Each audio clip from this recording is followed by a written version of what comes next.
ભારતીય કિસાન સંઘ દ્વારા ખેડૂતોને મૂંઝવતા પ્રશ્ન બાબતે આજે કચ્છ કિસાન મોરચા દ્વારા કલેક્ટર સાહેબને આવેદનપત્ર આપવામાં આવ્યું। ભારતીય કિસાન સંઘ દ્વારા ગુજરાત પ્રદેશ દ્વારા હાલ ગુજરાતના 35 જિલ્લાઓમાં ખેડૂતોના જે પ્રશ્નો છે તે બાબતે આવેદનપત્ર તમામ જિલ્લા સ્તરે આપવામાં આવ્યું છે। આ કાર્યક્રમ આજના દિવસે પૂરા ગુજરાતમાં થઈ રહ્યો છે, ત્યારે તેના ભાગરૂપે આજે ભુજ ખાતે પણ ખેડૂતોના 20 પ્રશ્નો સાથે પ્રદેશે જે 6 પ્રશ્નો આપ્યા હતા અને બાકીના અહીંયાના 14 પ્રશ્નો ઉમેરી અને કુલ 20 પ્રશ્નો બાબતે કચ્છ કલેક્ટર શ્રીને આવેદનપત્ર આપવામાં આવ્યું છે। છેલ્લા 38 વર્ષથી ભારતીય કિસાન સંઘ કામ કરે છે, જેમાં ખેડૂતોને પડતી તકલીફ સહિતના તમામ પ્રશ્નોને લઈ અને ગુજરાત સરકારમાં રજૂઆત પણ કરવામાં આવી છે। તે છતાં પણ ખેડૂતોની સ્થિતિ દયનીય છે। જ્યારે કિસાન સંઘ દ્વારા વડાપ્રધાન પાક વીમા યોજના કોઈ પણ સંજોગોમાં મરજિયાત કરવી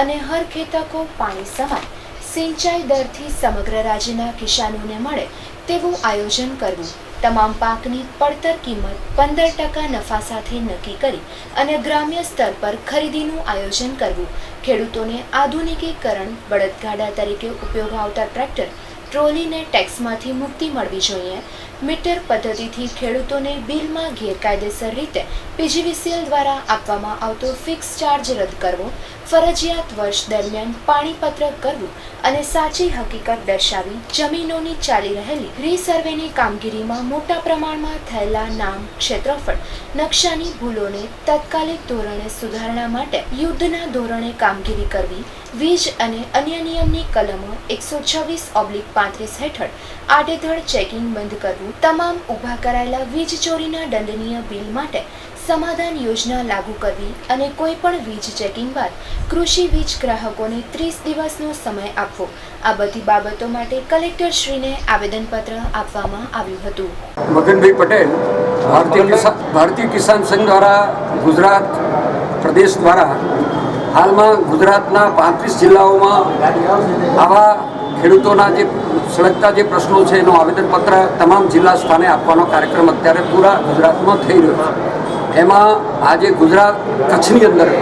જે કે એમના 20 પ્રશ્નો સાથે પ્રદેશે 6 પ્રશ્ન આપ્યા હતા, એ સાથે બાકીના અહીંયાના 14 પ્રશ્નો ઉમેરીને આજે આવેદનપત્ર કલેક્ટરશ્રીને આપવાનો અમારો આજનો કાર્યક્રમ હતો। વિષય આ છેલ્લા 38 વર્ષથી ભારતીય કિસાન સંઘ કામ કરે છે। ખેડૂતોના એક પ્રશ્નને લઈને કોઈ પણ એવો પ્રશ્ન નથી જે ભારતીય કિસાન સંઘે ખેડૂતોના પ્રશ્નને લઈને સરકારમાં રજૂઆત ન કરી,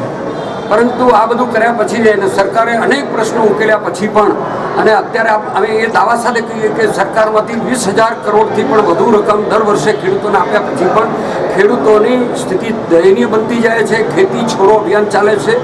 એવી સ્થિતિમાં અમે હવે એના કાયમી ઉકેલ માટે કરીને જે 6 મુદ્દાઓ પ્રદેશમાંથી આપ્યા છે એમાં હર ખેત કો પાણી સમાન સિંચાઈ દરથી આપવાની વાત અને એના ઉપર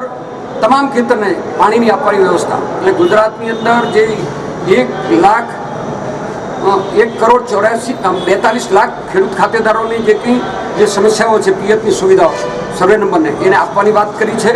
બીજો વિષય છે કે કોસ્ટ ઓફ કલ્ટિવેશન નક્કી કરીને 15% નફો ચડાવીને અમારે એ ગ્રામ્ય સ્તર ઉપર ખરીદવાની વ્યવસ્થા તંત્ર,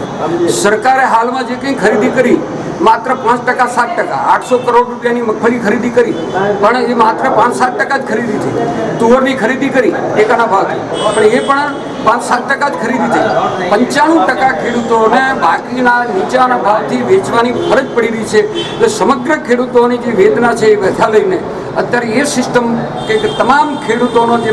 માલ છે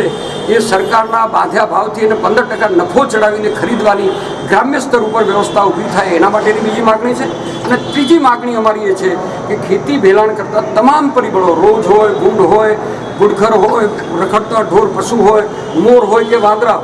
તમામ પરિબળોથી ખેડૂતોને મુક્તિ આપીને એમાંથી જે ભેલાણ થાય તો એને સરકાર તરફથી વળતર મળવી જોઈએ। આ 3 મુખ્ય મુદ્દાઓ અમારા છે। બાકીના જે કંઈ અત્યારે વહીવટી જે મુદ્દાઓ છે એ અહીંયાના ઉમેરાયા છે, એમાં 126 ને 135ની કામની વાત હોય, કનેક્શનની વાત હોય, બાકીના ઘણા અનેક મુદ્દાઓ છે, પાક વીમાની વાત છે, એ બધા છે।